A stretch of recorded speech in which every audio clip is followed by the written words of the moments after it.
Bismillahirrahmanirrahim. Assalamualaikum warahmatullahi wabarakatuh. Bagi orang Islam, kalimat hauqalah tentunya sudah tidak asing lagi bahwa kalimat la haula wala quwata illa billah adalah salah satu kalimat yang agung dari Allah Subhanahu wa taala. Karena kalimat hauqalah menjelaskan bahwa tidak ada kekuatan dan daya upaya kecuali dari Allah Subhanahu wa taala. Dan tentu saja kalimat yang satu ini memiliki keistimewaan dan keutamaan yang banyak. Di antara banyaknya keutamaan, ada satu keutamaan yang istimewa. Kisah ini berasal dari orang Nasrani pada zaman Khalifah Al-Ma'mun. Bagaimana kisahnya sehingga orang Nasrani pun bisa mendapat kekuatan dari kalimat hauqalah ini? Simak penjelasan berikut hingga akhir agar tidak ada kesalahpahaman. Sebelum masuk ke pembahasan, jangan lupa untuk like, komen, dan subscribe agar tidak ketinggalan video-video terbaru yang bermanfaat, serta bagikan video ini agar semakin bermanfaat untuk yang lain. Diceritakan bahwa Khalifah Al-Ma'mun menuntut seorang lelaki Nasrani dengan 500 dirham. Dia mengutus seorang berkuda kepadanya. Lalu di perjalanan, utusan itu melihat seorang laki-laki membawa muatan rumput. Muatan rumput itu miring, lalu dibetulkan, tapi muatan itu miring ke sebelahnya. Lalu orang laki-laki itu berkata, la haula wala quwata illa billah. Lalu orang Nasrani itu menganggap agung ucapan itu. Lalu utusan berkuda itu berkata kepadanya, engkau mengagungkan ucapan ini, mengapa engkau tidak mau beriman kepada Allah? Lalu dia menjawab, saya telah belajar ucapan itu dari malaikat di langit. Utusan berkuda itu heran dengan ucapannya. Setelah sampai di Khalifah, dia bercerita kepadanya tentang apa yang dia lihat terhadap orang Nasrani itu. Lalu Khalifah bertanya kepada orang Nasrani itu, bagaimana engkau belajar ucapan ini dari malaikat? Dia menjawab, saya mempunyai seorang paman yang kaya yang mempunyai anak perempuan yang cantik. Lalu saya melamarnya, tapi dia tidak mau menikahkannya kepadaku.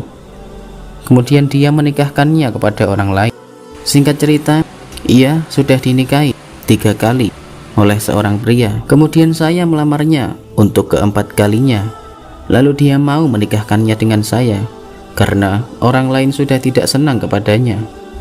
Maka ketika saya berduaan dengannya, datanglah syaitan kepada saya dengan rupa seperti sebuah bukit dan menjerit keras kepada saya. Lalu berkata, engkau mau masuk kemana? Saya menjawab, saya mau masuk ke istriku. Lalu syaitan itu berkata, apakah engkau tidak tahu apa yang telah aku lakukan terhadap orang-orang itu? Saya menjawab, iya, saya tahu. Lalu syaitan itu berkata, jika engkau rela, perempuan ini pada waktu malam milikku dan pada waktu siang milikmu, dan jika engkau tidak rela, aku akan membunuhmu. Lalu saya menjawab, sungguh saya rela. Demikian itu berlalu beberapa hari. Kemudian pada suatu malam, syaitan itu berkata kepada saya, malam ini aku akan pergi ke langit untuk mencuri pendengaran, dan ini giliranku. Apakah engkau setuju naik bersamaku? Lalu saya menjawab, iya, baiklah. Lalu syaitan itu berubah seperti unta dan berkata kepada saya, naiklah padaku dan berpeganglah. Lalu saya menaikinya dan dia terbang di angkasa. Lalu saya mendengar malaikat mengucapkan, la haula wala quwata illa billah. Seketika itu syaitan mendengar ucapan ini dan terbalik dan jatuh bagaikan orang mati, dan saya jatuh di dekatnya. Setelah beberapa saat, dia siuman dan berkata, pejamkan matamu. Lalu saya memejamkan mata saya. Tiba-tiba saya berada di depan pintu rumah. Ketika saya berduaan dengan istriku, saya berkata kepadanya, tutuplah semua lubang dan angin-angin di rumah ini. Lalu dia menutup semuanya.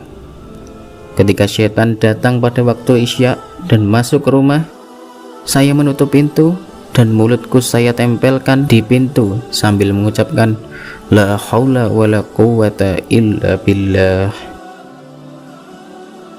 Lalu saya mendengar kegaduhan yang sangat di dalam rumah. Lalu saya mengucapkan kedua kali dan ketiga kalinya. Lalu istriku memanggilku, masuklah. Lalu saya masuk. Lalu dia berkata kepadaku, ketika engkau mengucapkan yang pertama, syaitan itu mulai mencari lubang untuk melarikan diri, tapi tidak menemuinya. Ketika engkau mengucapkan yang kedua kalinya, turunlah api dari langit dan mengepungnya. Ketika engkau mengucapkan yang ketiga kalinya, api itu membakarnya, lalu dia menjadi abu. Sungguh Allah telah menyelamatkan kita dari syaitan terlaknat itu. Setelah Khalifah Al-Ma'mun mendengar itu darinya, dia dilepaskan dan diberi dirham sebanyak tuntutannya itu.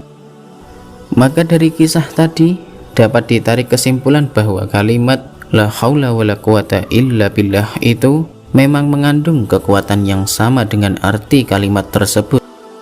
Wallahu a'lam bishawab. Wassalamualaikum warahmatullahi wabarakatuh. من هو الله الذي لا إله إلا هو الرحمن الرحيم